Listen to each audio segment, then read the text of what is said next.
समस्त पितृगणों को, समस्त शास्त्रों को, गुरु परंपरा को कोटि कोटि नमन करते हुए यज्ञ के मुख्य आचार्य जी महाराज हमारे गुरुतुल्य श्री भास्करानंद शर्मा जी और उनके साथ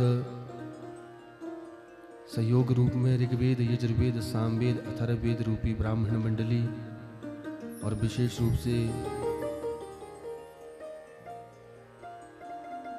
हमारे गुरुतुल्य श्री सत्यानंद शर्मा जी जो शास्त्री पद से सेवानिवृत्त होकर के यहाँ पर कथा श्रवण विधि में जो है वो अपना भाग दे रहे हैं और हमें भी अपना आशीर्वाद प्रदान कर रहे हैं।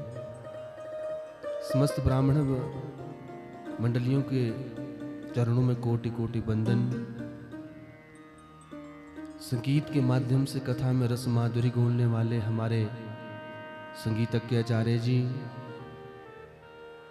सभी के चरणों में बारंबार वंदन करते हुए समुपस्थित सभी विद्वान वृंद, श्रोता समुदाय, मातृशक्ति, बाल गोपाल मंडली, बुजुर्गवान और दूर दूर से आए हुए सभी अतिथिगण और विशेष रूप से इस कथा के मुख्य यजमान पूज्य माता श्रीमती यशोदा वर्मा जी और उनके साथ उनकी बड़ी बेटी श्रीमती इंदिरा वर्मा जी, छोटी बेटी मीना वर्मा जी, उनके पुत्र श्री हेमंत वर्मा जी, महेंद्र वर्मा जी और डॉक्टर नरेश वर्मा जी, उनके पौत्र सार्थक वर्मा जी सहित उनका समस्त पुण्य पवित्र परिवार और जिनके लिए ये यज्ञ करवाया जा रहा है उनके छोटे भाई श्री मोहनलाल वर्मा जी और उनकी बहन सुरेंद्रा वर्मा जी, सुभद्रा वर्मा जी, समस्त परिवार के साथ, समस्त कुटुंब के साथ जो भी इस यज्ञ में परोक्ष रूप से, अपरोक्ष रूप से यज्ञ के सहयोगी बने हैं, उन सब के लिए सिया राम मैं सब जग जानी करहूं प्रणाम जोरी जुग पानी के भाव से उन अनंत भगवान को, उन द्वारिकाधीश भगवान को, जगन्नाथ भगवान को बारंबार प्रणाम करता हूं। बोलो सच्चिदानंद भगवान की। जैसा कि आप सभी को सर्वविदित है कि हमारे यजमान जी इस कथा को अपने गृहस्थ आश्रम में स्वर्गीय श्री तुलसीराम वर्मा जी के वार्षिक श्राद्ध में करवा रहे हैं और उनका एक ही ध्येय है कि जो दिवंगत आत्मा आज से 1 वर्ष पूर्व इस गृहस्थ आश्रम को छोड़ करके गई, उन्हें परमात्मा के निज चरणों में वास मिले और साथ में ये भी कामना है कि जो पूर्व में इनके पुत्र डॉक्टर श्री रमेश वर्मा जी इस गृहस्थ आश्रम को छोड़ करके गए, उनको भी परमात्मा के चरण में जो है वो निज वास मिले। इसी कामना से ये सकाम यज्ञ करवाया जा रहा है। विशुद्ध कथा का आज 3रा दिवस है और महात्म्य सहित 4th दिवस आज कथा का है। जो लोग कल कथा में आए थे उन्होंने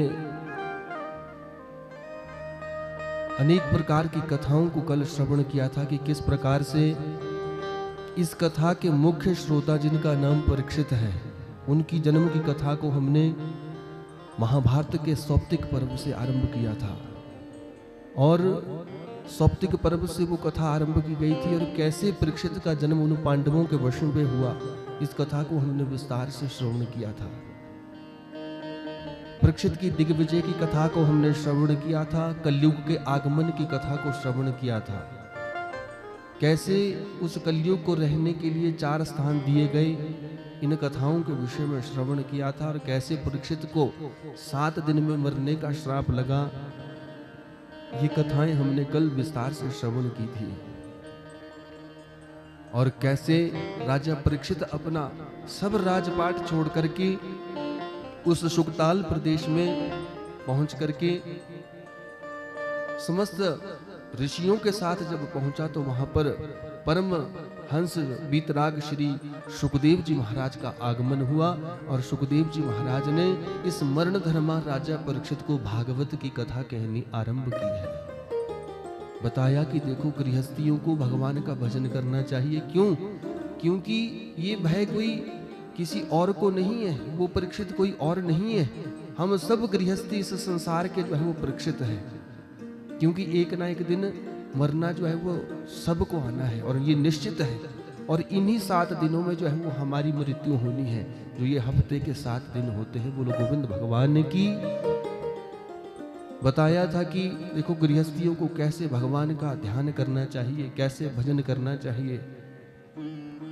उसके बाद गृहस्थियों की स्थिति बताई थी कि वर्तमान समय में जो है वो गृहस्थी किस तरह अपना जीवन का जो है वो आचरण कर रहा है, परंतु यदि इस भवसागर से पार होना चाहता है तो उसे भगवान के चरणों में जो है वो अपना ध्यान लगाना पड़ेगा, तभी उसका कल्याण होगा।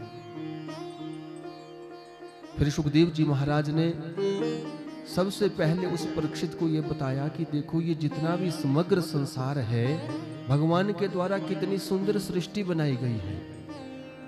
आपने देखना क्या किसी की शक्ल भी एक दूसरे के साथ मिलती है? और ये भगवान की ऐसी विचित्र कलाकारी है। भगवान को जब ये लगता है कि मैं अभी एक हूं और एको हम बहु श्यामा, तो परमात्मा जो है वो इस समग्र सृष्टि का निर्माण कर देते हैं। और सृष्टि के रूप में आपने देखा होगा कि किसी की शक्ल एक दूसरे के साथ नहीं मिलती है, ये परमात्मा की रचना है। क्या हम एक पक्षी भी कभी बना सकते हैं अपने माध्यम से? नहीं, ये सब इस परमात्मा की ही कृपा से संभव है।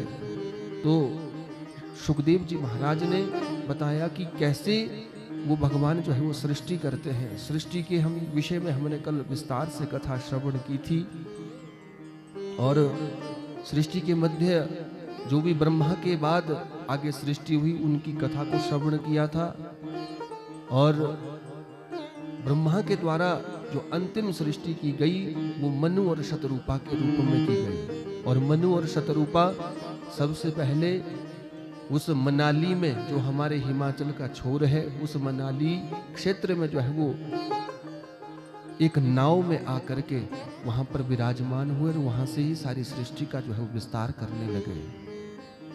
ऐसी कथा हमने कल श्रवण की थी। इन मनु और शतरूपा के 5 संतानें हुई, आकुति, देवहूति और प्रसूति और उत्तानपाद और प्रियव्रत। ये 5 संतानें हुई। मंझली बेटी जो देवहूति हुई उनकी कथा को हमने श्रवण किया था कि कैसे उनका विवाह ब्रह्मा जी के छाया से जो कर्दम ऋषि उत्पन्न हुए थे उनके साथ उनका विवाह हुआ था। बोलो सच्चिदानंद भगवान की। इनकी कथाओं को हमने कल विस्तार से श्रवण किया था कि किस प्रकार से उस देवहूति मैया के घर में स्वयं भगवान कपिल देव जी का अवतार हुआ और कपिल देव जी महाराज ने सांख्य योग का सुंदर उपदेश दिया। और उसके बाद ये मां देवहूति एक नदी के रूप में परिणित हो गई और कपिल देव जी महाराज गंगा सागर में जाकर सदा सर्वदा के लिए विराजमान हो गए। इन कथाओं को हमने श्रवण किया था कल। आइए आज की कथा में प्रवेश करने से पूर्व भगवती राधिका रानी का स्मरण करेंगे और प्रार्थना करेंगे कि भगवती हमारा हर प्रकार से कल्याण करना और हमारे ऊपर आपकी सदैव कृपा बनी रहे, ऐसा आशीर्वाद हमें प्रदान करना। ताली सेवा करते हुए बोलो गोविंद भगवान की, राधा कृष्ण भगवान की जय हो। जयकारा जो है वो केवल हमारी माताएं और यहाँ पर परिवार के लोग लगा रहे हैं, बाकी पीछे तक तो कोई जयकारा नहीं हमें सुनाई दे रहा है। बोलो गोविंद भगवान की। देखो मैं कहने में थोड़ा कड़वा हूं तो आपने जयकारे में कंजूसी मत करना, क्योंकि यहां से सब दिखता है कि कौन जयकारा लगा रहा है और कौन नहीं लगा रहा है। बोलो सच्चिदानंद भगवान की जय हो। कब तुम कृपा करोगी, कब तुम कृपा करोगी राधे रानी, कब तुम कृपा करोगी राधा रानी। सभी गाएंगे पीछे कब तुम कृपा करोगी राधा रानी, कब तुम कृपा करोगी। कब तुम कृपा करोगी राधा रानी, कब तुम कृपा करोगी ओ राधा रानी, कब तुम कृपा करोगी। श्री राधा रानी जय हो। कब तुम कृपा बोलो राधा रानी की।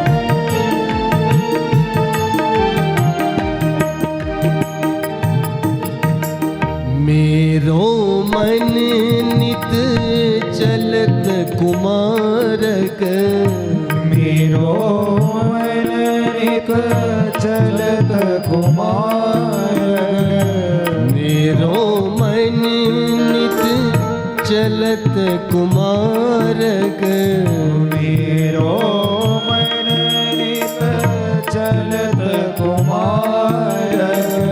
कब दुख दाह हरोगी राधा रानी, कब दुख दाह हरोगी श्री राधा रानी, कब तुम कृपा करोगी राधा रानी, कब तुम कृपा बोल गोविंद भगवान की।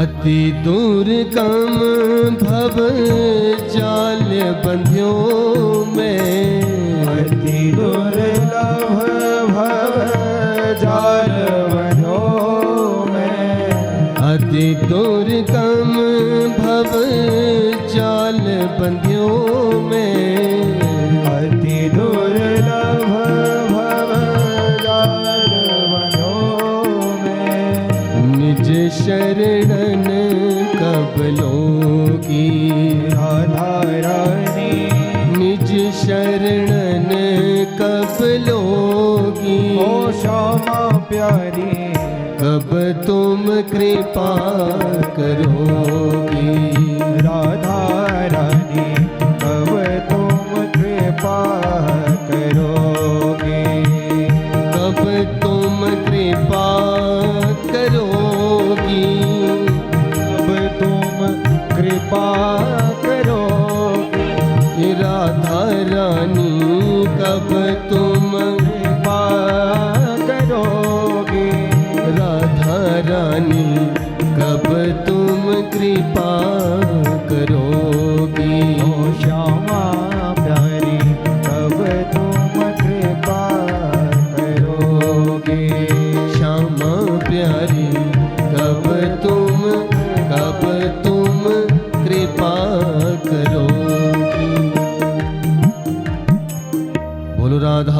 कृष्ण भगवान की। नैमिषारण्य की पुण्य भूमि पर बैठ करके 88,000 शौनकादि ऋषि इस दिव्य कथा को सूत जी के माध्यम से श्रवण कर रहे हैं।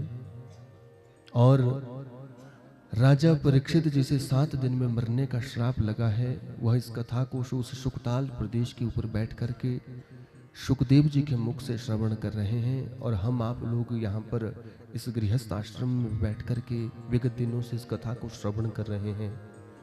शुकदेव जी महाराज ने देवहूति की कथा को सुनाया और उसके बाद कहा कि जो मनु जी महाराज की बड़ी बेटी हुई आकुति, उनकी कथा को मैं तुम्हें सुनाता हूँ।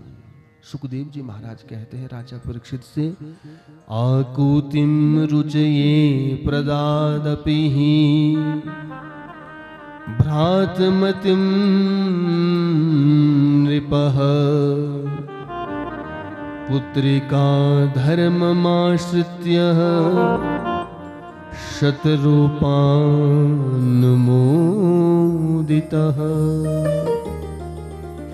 आकुति के जन्म की कथा को बताया कि देखो कालांतर में आकुति बड़ी हुई और इसका विवाह रुचि प्रजापति के साथ हुआ और इनके घर में कालांतर में यज्ञ नारायण भगवान का जो है वो जन्म हुआ।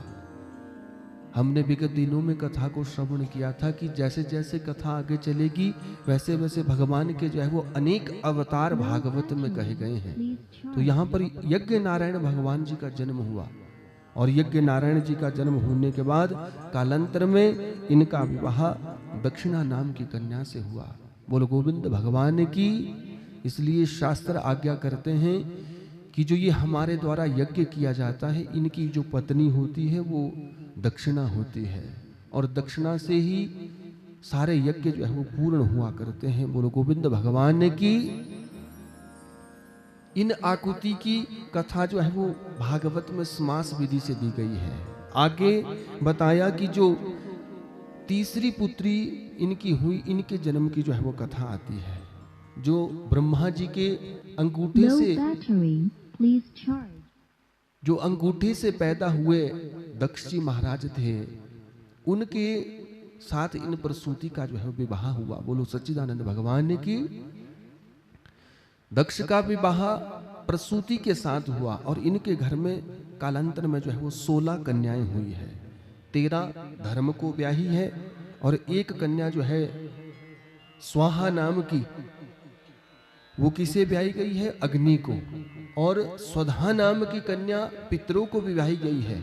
और जो 16वीं कन्या थी सती नाम की कन्या, वो सती नाम की कन्या जो है वो भगवान उमापति शंकर महादेव जी को ब्याही गई है। सुखदेव जी महाराज कहते हैं, परीक्षित, इस सती का विवाह शंकर भगवान के साथ तो हुआ था, परंतु इनके आगे वंश का विस्तार नहीं हुआ। क्यों? क्योंकि इन सती ने अपना शरीर जो है वो यज्ञ अग्नि में जो है वो डाल करके भस्म कर दिया था। सुखदेव जी महाराज ने जब ऐसी बात कही तो परीक्षित ने पूछ लिया कि अरे प्रभु, आपने कहा कि सती मैया ने अपने शरीर को आत्मदाह कर दिया, यज्ञाग्नि में डाल दिया, भस्म कर दिया, इसका क्या कारण था? तो बताया कि देखो, अहंकार के कारण, ईर्ष्या के कारण जो है वो इस सती ने अपने शरीर को भस्म किया है। और भस्म करने का भी एक हेतु नहीं था, परंतु कई हेतु जो है वो इस सती के शरीर को पूरा करने के बताए गए हैं। राम कथा में ये चरित्र जो है वो बड़े विस्तार से गाया गया है। बोलो गोविंद भगवान ने की। बताया गया है कि जिस समय त्रेता युग में भगवान राम जी इस पृथ्वी लोक में अपनी लीला को करने आए थे तो क्या हुआ? भगवान ने वनवास धारण किया और वनवास धारण करने के बाद जब दंडकारण्य में रहने लगे ये भगवान राम जी, तो उस समय भगवान शंकर का विवाह जो है वो सती मैया के साथ उस कैलाश पर्वत के ऊपर होने के बाद ये दोनों उस कैलाश में रहते हैं। भगवान शंकर जी को लगा कि देखो, मुझे जाकर के भगवान की कथा श्रवण करनी चाहिए, पृथ्वी लोक में ही ये सुलभ है। और शंकर भगवान जी ने क्या विचार किया कि देखो, नया नया विवाह भी हुआ है तो सती को भी साथ में कथा श्रवण करने के लिए ले जाता हूं। परंतु ऐसी कथा आती है कि सती का ध्यान जो है वो कथा में नहीं था। ये तो विचार कर रही थी कि यदि मेरे स्वामी मुझे कहीं और तीर्थाटन के लिए ले जाते तो अच्छा होता, भला हम कथा के लिए कहाँ जाएंगे, कथा श्रवण करने के लिए कहाँ जाएंगे। परंतु ऐसी कथा आती है कि आज शंकर भगवान उस कैलाश आश्रम से जब निकले तो कहाँ पहुंचे, उस दंडकारण्य में एक कुंभज ऋषि महाराज थे और कुंभज ऋषि के आश्रम में भगवान राम जी की कथा को श्रवण करने के लिए पहुंचे हैं। जैसे ही राम जी की कथा को श्रवण करने के लिए पहुंचे तो कुंभज ऋषि ने जैसे ही शंकर भगवान जी को देखा तो क्या हुआ, तुरंत कुंभज ऋषि महाराज ने प्रणाम कर दिया शंकर भगवान के चरणों में।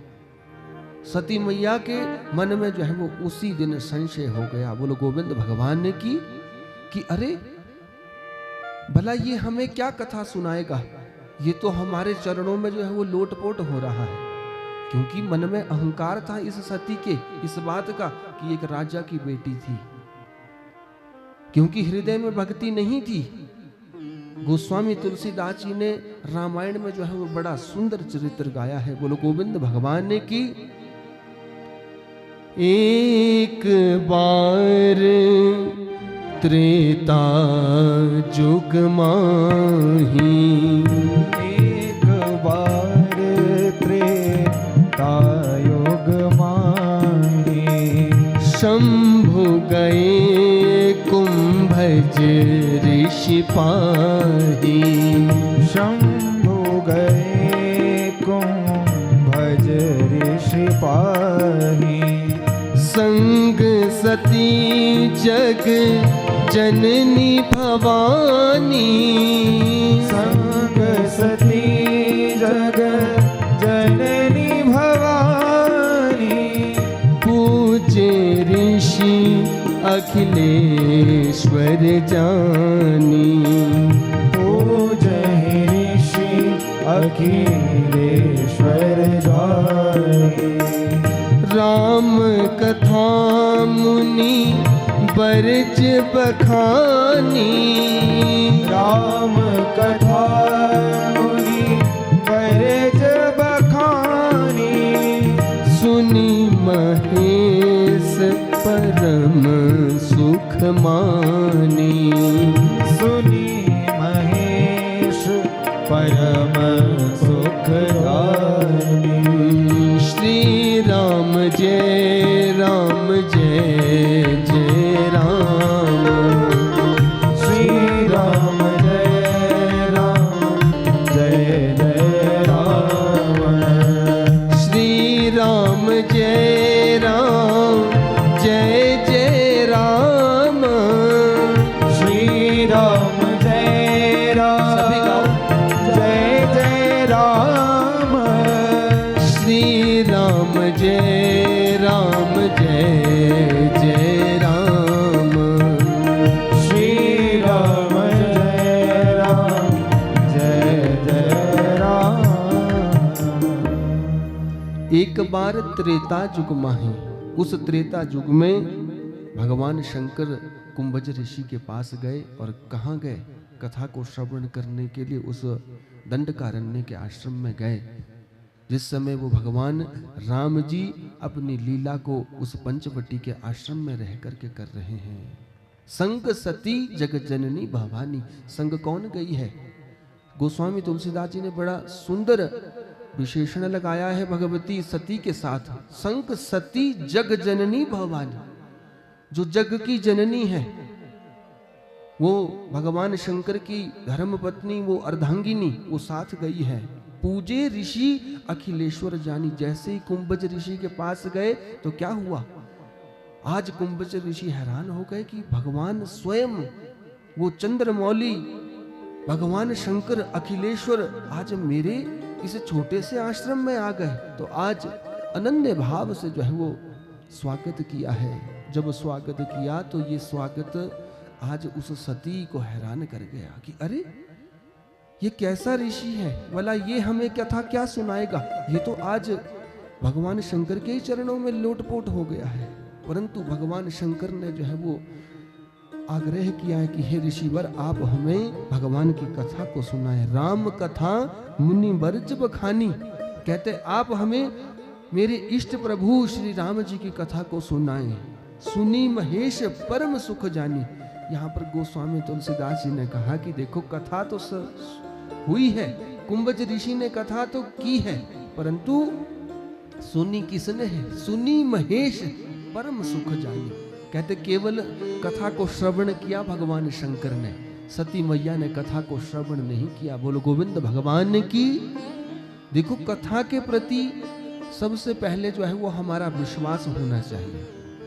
जब हम आप लोग अपने घर के सारे कामों को छोड़ करके आते हैं तो इसी कामना से आते हैं कि हम कथा को श्रवण करेंगे, परंतु यदि हम कथा में आकर के भी इधर उधर अपना ध्यान जो है वो व्यवस्था में देखते रहेंगे तो भला कथा में ध्यान कैसे लगेगा। और बताता है शास्त्र की विश्वासो फलदायक। यदि आपका कथा के ऊपर विश्वास है तो आपका भगवान के ऊपर विश्वास है, और विश्वास ही जो है वो फलता है। विश्वासो फलदायक। परंतु सती मैया ने आज कथा को श्रवण नहीं किया। क्यों? क्योंकि पहुंचते ही आज अहंकार एक तो ये हो गया था कि मैं दक्ष की बेटी हूं, और दूसरा अहंकार ये हो गया कि देखो भला ये ऋषि जो हमारे पास प्रणाम कर रहे हैं, भला ये हमें कथा क्या सुनाएंगे। शंकर भगवान जी ने तो कथा को श्रवण किया। जब ऋषि महाराज कथा को करके थक जाते थे तो कुंभज ऋषि कहते थे शंकर भगवान आप ही थोड़ी कथा सुना दो हमें। तो महाराज शंकर भगवान भी जो है वो भगवान के अनेक चरित्रों को सुनाते हैं कुंभज ऋषि को भी, और सती मैया का मन जो है वो उस आश्रम में भी नहीं लगता है।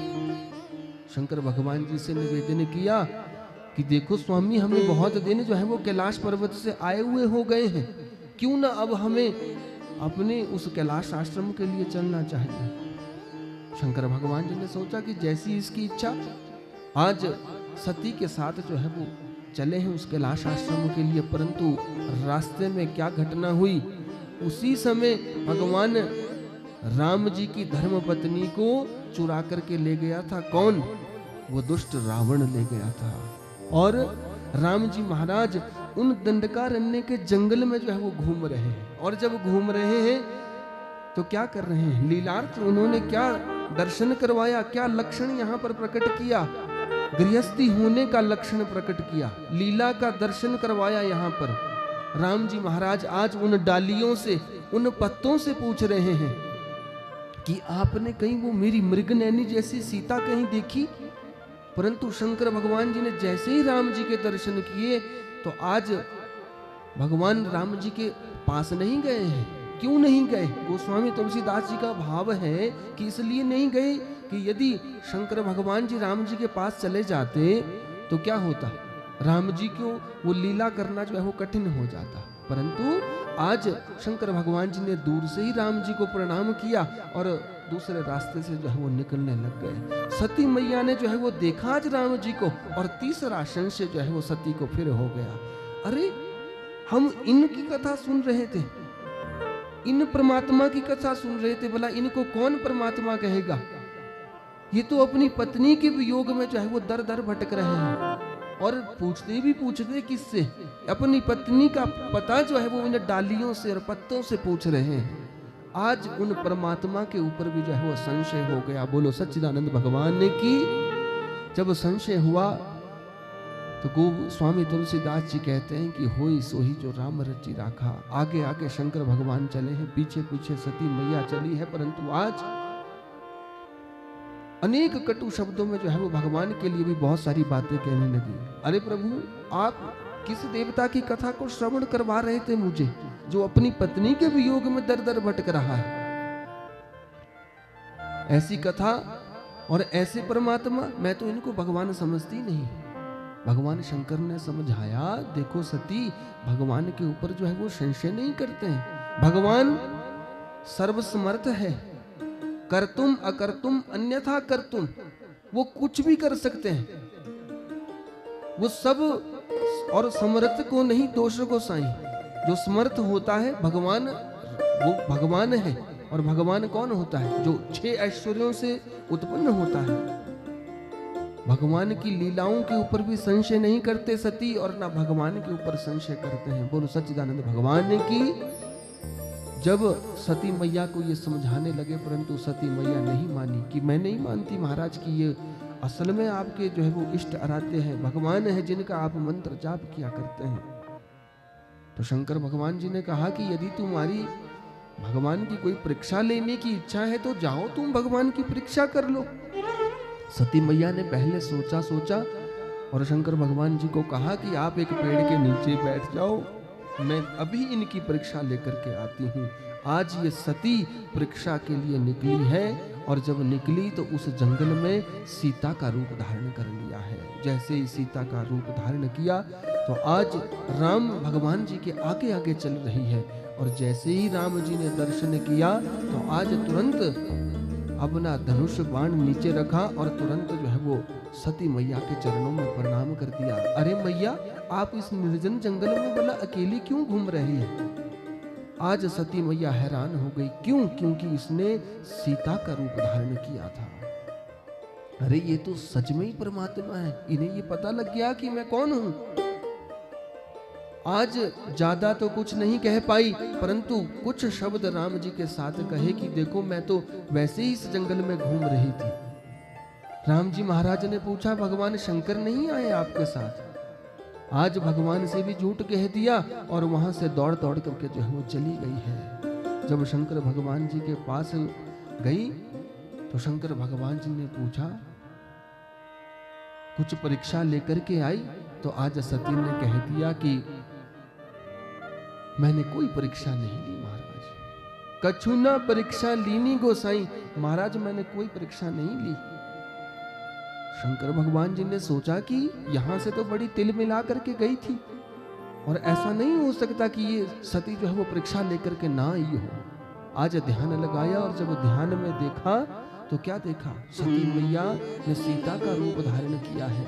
आज जैसे इस बात का शंकर भगवान जी को पता चला, तुरंत जो है वो कैलाश पर्वत के लिए निकल गए हैं। कुछ नहीं कहा सती से, बस मन में एक ही विचार किया कि होई सोई जो राम रचि राखा, ये भगवान की ही कोई इसमें इच्छा होगी।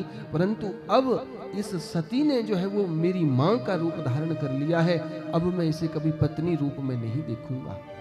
और आज शंकर भगवान कैलाश पर्वत के ऊपर गए, सती को छोड़ा है और तुरंत जो है वो समाधि के लिए निकल गए हैं। और भगवान शंकर ने ऐसी समाधि लगाई है, गोस्वामी तुलसीदास जी कहते हैं कि ये समाधि कोई 1 वर्ष की 2 वर्ष की नहीं थी, 87,000 वर्ष तक की ये जो है वो समाधि लगाई है। सती मैया को भी इस बात का मन में पता चल गया कि जरूर शंकर भगवान जी को इस बात का पता चल गया कि मैंने सीता का रूप धारण किया है, और सीता का रूप धारण करने के बाद मैंने इनसे झूठ कहा। और आज मन से जो है वो शंकर भगवान जी ने इस सती को जो है वो त्याग दिया था। जब 87,000 वर्ष के बाद सती इन शंकर भगवान जी की समाधि को ली, तो ये सती बार बार पूछती है कि शंकर भगवान आप मुझसे नाराज हो, परंतु शंकर भगवान जी ने कोई उत्तर नहीं दिया। और ऐसी कथा आती है, सुखदेव जी महाराज कहते हैं, परीक्षित इस सती का विवाह शंकर भगवान के साथ तो हो गया था, परंतु इधर ब्रह्मा जी के द्वारा दक्ष को जो है वो प्रजापति बनाया गया था। प्रजापति का अर्थ यदि हम स्पष्ट करें, जैसे हमारे शहर के क्षेत्र में काउंसलर होते हैं, तो काउंसलर के बाद जो है वो कौन बनता है? मेयर बनता है। बस मेयर का पद जो है वो प्रजापति को मिल गया था। और जब प्रजापति का पद मिल गया तो इसने एक बड़ी सुंदर सभा का आयोजन रखा, और जब आयोजन रखा तो सबको उसमें निमंत्रण किया। ब्रह्मा जी को भी किया, विष्णु भगवान जी को भी किया, शंकर भगवान जी को भी बुलाया। अनेक राजाओं का आना भी हुआ। समस्त राज्य के जो है वो राज्य के राजा लोग बैठे हैं। शंकर भगवान जी को ब्रह्मा विष्णु के साथ जो है बड़ा सुंदर आसन लगाया गया है, परंतु आज सब बैठे हैं। क्या हुआ? सभा में जो है वो दक्ष का आना कुछ देरी से हुआ। बोलो गोविंद भगवान की। आपने देखा होगा जो कोई मुख्य अतिथि होते हैं, जब भी कोई सभाएं होती है तो उसमें वो कुछ देरी से आया करते हैं।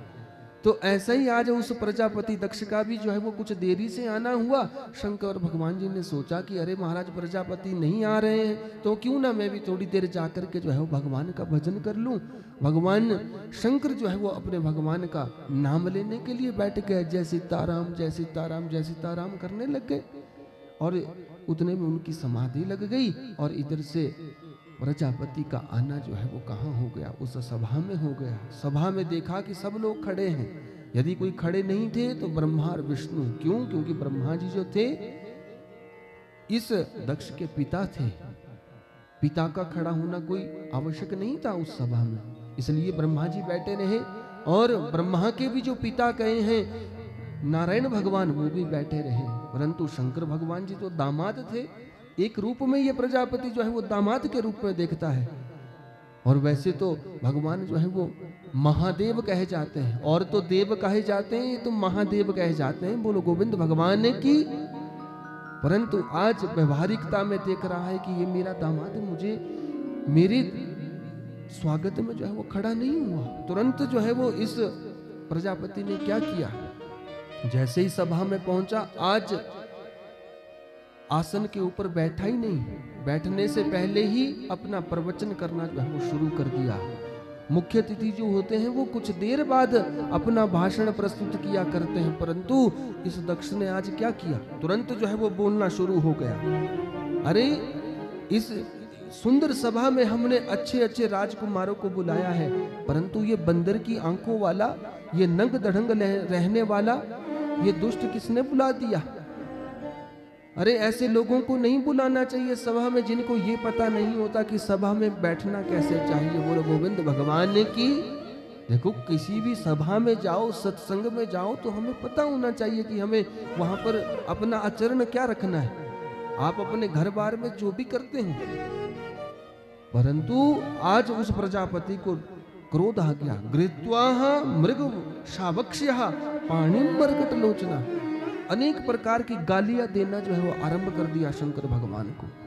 सब हैरान हो गए, इस दक्ष को क्या हो गया, इस दक्ष ने अपनी ये क्या प्रवृत्ति बनाई हुई है। सब हैरान हो गए।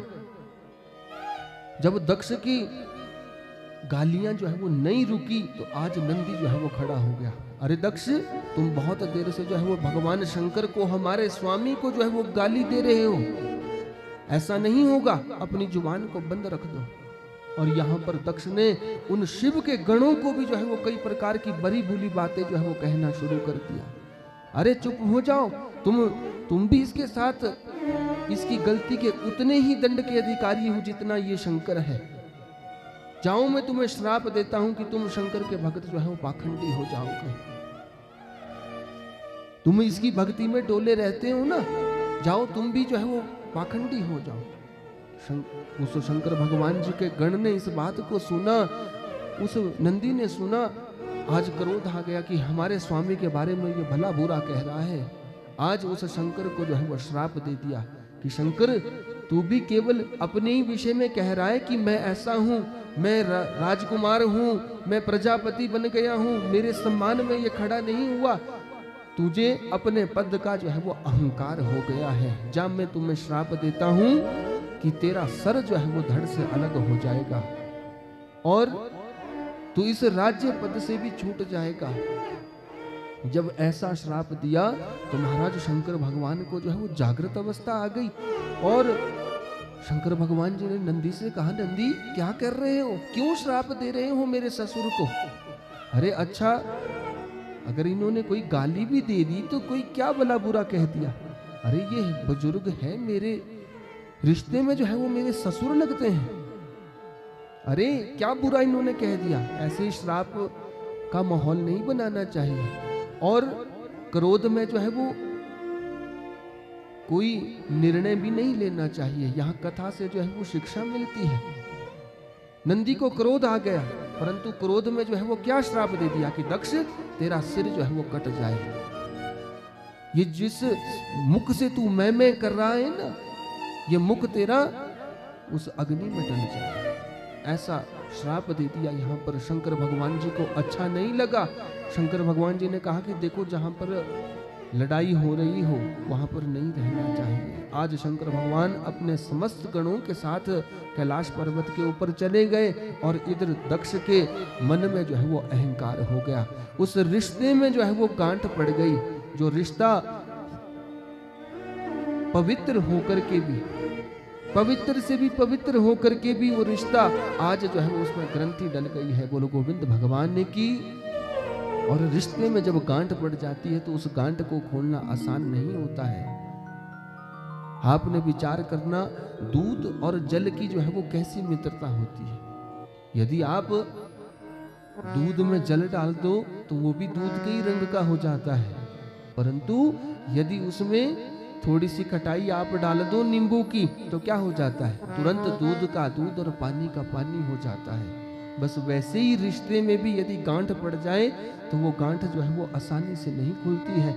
आज ईर्ष्या का भाव उस दक्ष के मन में जागृत हो गया कि मैं इस शंकर से अपने अपमान का बदला जरूर लूंगा। सब राज्य के राजाओं को ये निमंत्रण दिया गया कि देखो मैं एक यज्ञ करूंगा और उसका स्थान होगा कनखल। जो हरिद्वार के समीपस्थ कनखल है वहां पर मैं यज्ञ करूंगा और उस यज्ञ में सबको बुलाऊंगा पर उस शंकर को नहीं बुलाऊंगा। तब उस शंकर को पता चलेगा कि देखो उसने मेरा सम्मान नहीं किया था और आज उसे उस यज्ञ के भाग से जो है वो च्युत होना पड़ेगा। आज दक्ष ने जो है यज्ञ का आयोजन किया, सबको बुलाया, परंतु शंकर भगवान जी को नहीं बुलाया। इधर उस सती की जो है वो अनेक बहनें हैं, सब बहनें जो है वो यज्ञ में आ रही हैं। यज्ञ में तो आई, परंतु आज उस दक्ष ने जो है वो क्या अनुरोध किया था कि जब यज्ञ में आओ तो उस कैलाश आश्रम के ऊपर से होते हुए आना। और जब सब कैलाश आश्रम के ऊपर से आई तो क्या हुआ? सुखदेव जी महाराज कहते हैं, परीक्षित आज सती मैया ने उन बहनों से पूछ लिया कि अरे तुम बड़ी तैयार होकर के जो है वो कहाँ जा रही हो? तो आज उन बहनों ने कह दिया कि हम तो अपने पिता के घर में जा रही हैं, उनके घर में यज्ञ हो रहा है। सती मैया ने सोचा कि अरे मैं अपने पिता की जो है वो सबसे छोटी संतान हूँ और मैं सबसे छोटी बेटी हूँ। सबसे छोटी संतान के साथ जो है वो पिता का अधिक स्नेह हुआ करता है, प्यार हुआ करता है, परंतु मेरे पिता ने मुझे नहीं बुलाया, इसका क्या कारण है? परंतु मन में सोच रही है कि क्या पता मुझे बुलाना भूल गए होंगे, पिता के घर में कोई कार्यक्रम हो रहा है तो मुझे तो बिना बुलाए भी चले जाना चाहिए। इस बात को जो है वो शंकर भगवान के पास रखा कि देखो स्वामी जी महाराज, आपके ससुर के घर में जो है वो कार्यक्रम हो रहा है। बोलो गोविंद भगवान ने की ऐसा नहीं कहा कि मेरे आपके ससुराल में, मेरे मायके में जो है वो कोई कार्यक्रम हो रहा है, नहीं, आपकी ससुराल में जो है वो यज्ञ हो रहा है। और क्या उस यज्ञ में आप भी मेरे साथ जाना चाहते हैं? शंकर भगवान जी ने सोचा कि इस सती को अभी तक जो है वो इस बात का पता नहीं है कि पूर्व समय में जो राज्य सभा हुई थी उसमें अपमान जो है वो दक्ष के द्वारा मेरा भी किया गया था और दक्ष ने अपना अपमान समझ लिया था। इस अहंकार के कारण, ईर्ष्या के कारण जो है वो यज्ञ कर रहा है। सती मैया को सारी बात समझाई। सती, उस यज्ञ में जाकर के कल्याण नहीं होगा। आज पूरा वृतांत बताया कि देखो वो यज्ञ अहंकार से युक्त हो रहा है, वो ईर्ष्या से युक्त हो रहा है। और जिस यज्ञ में इस अहंकार का भाव हो रहा हो कि मैं इस यज्ञ को कर रहा हूं, तो उस यज्ञ के फल जो है वो कभी अच्छे नहीं हुआ करते। शास्त्र आज्ञा करता है कि यज्ञ जो है वो 3 प्रकार के होते हैं, राजसिक, तामसिक और सात्विक। राजसिक यज्ञ हम आप लोग अपने घरों में करवाया करते हैं जब हमें कोई ग्रह बैठते हैं। महामृत्युंजय इत्यादि रुद्राष्टाध्यायी, दुर्गा अर्चन जब हम करवाते हैं तो वो राजसिक यज्ञ में आते हैं। क्यों? क्योंकि उसकी कोई ना कोई कामना जुड़ी होती है कि हमारे ग्रह उससे शांत हो जाए, वो राजसिक यज्ञ में आते हैं। और सात्विक यज्ञ, जैसे ये यज्ञ हो रहा है, ये यज्ञ सात्विक यज्ञों में आते हैं। और तामसिक यज्ञ कौन से होते हैं? जिसमें विशेष कामना कोई ऐसी जुड़ी होती है कि मैं किसी शत्रु का नाश करना चाहता हूं, या मेरे इस यज्ञ करने से किसी को मैं नीचा दिखाऊं, वो तामसिक यज्ञों में कहे जाते हैं। आज इस दक्ष ने जो है वो क्या संकल्प लिया है कि मैं अहंकार से युक्त उस तामसिक यज्ञ को करूंगा। तो आपने विचार करना, उस तामसिक यज्ञ की पूर्ति जो है वो कभी नहीं हुआ करती। आज सती मैया ने बार बार आग्रह किया शंकर भगवान जी से कि मुझे आप मेरे पिता के घर में ले चलो, परंतु सती को बार बार इनकार किया है शंकर भगवान जी ने। सती नहीं मानी है। जब नहीं मानी तो आज जितना भी सामान था उस सती का, आज वो सब भेज दिया है गणों के साथ। और सती मैया जो है वो कैलाश पर्वत से उस कनखल के लिए निकली है। कनखल में जाकर के जब पहुंची तो ऐसी कथा आती है, वैसे राम कथा में तो ये बड़ा विस्तार से जो है वो चरित्र गाया गया है, परंतु उतना विस्तार हम इस चरित्र को नहीं देंगे। परंतु सुखदेव जी महाराज कहते हैं कि जैसे ही ये सती आज उस कनखल में पहुंची है तो आज उन बहनों ने जो है वो मुंह मोड़ना शुरू कर दिया है। वो बहनें अच्छे तरीके से आज देख भी नहीं रही है उस सती को। परंतु सती ने सोचा कि ऐसा क्या कारण है। तो आज सती को जब कुछ नहीं मन में बात लगी तो क्या किया, इस सती ने सीधी जो है वो माँ के पास पहुंची है। जैसे ही माँ के पास पहुंची तो माँ ने जो है वो गले से लगा लिया और कहा, बेटी अभी तक तू ही नहीं आई थी और तेरा इंतजार जो है वो केवल एक माँ कर रही थी। बाकी ये यज्ञ तुम्हारे लिए अच्छा साबित नहीं होगा। क्यों? क्योंकि इसमें ना तो तुम्हें बुलाया गया है और ना तुम्हें यज्ञ का भाग दिया गया है। सारा वृतांत बताया, परंतु आज सती मैया जो है वो कहाँ गई है? आज उस यज्ञशाला में गई है। देखा है कि उस ईशान दिशा में जो है वो शंकर भगवान का भाग रखा जाता है। पहले यज्ञशाला का निरीक्षण किया और तब देखा उस यज्ञशाला में जो है वो भगवान शंकर को कोई भाग नहीं रखा है। पिता जो है वो मुंह मोड़ के बात भी नहीं कर रहे हैं। आज सती मैया को जो है वो क्रोध आ गया और जैसे ही क्रोध आया तो बहुत भले बुरे शब्द जो है वो सती मैया ने उस दक्ष को कहे हैं कि अरे दक्ष, मुझे आज इस बात का मन से जो है वो पश्चाताप है कि मैं तेरी पुत्री हूँ। इससे अच्छा तो मैं किसी पत्थर की पुत्री हो जाती। तूने मेरे स्वामी का अपमान किया है।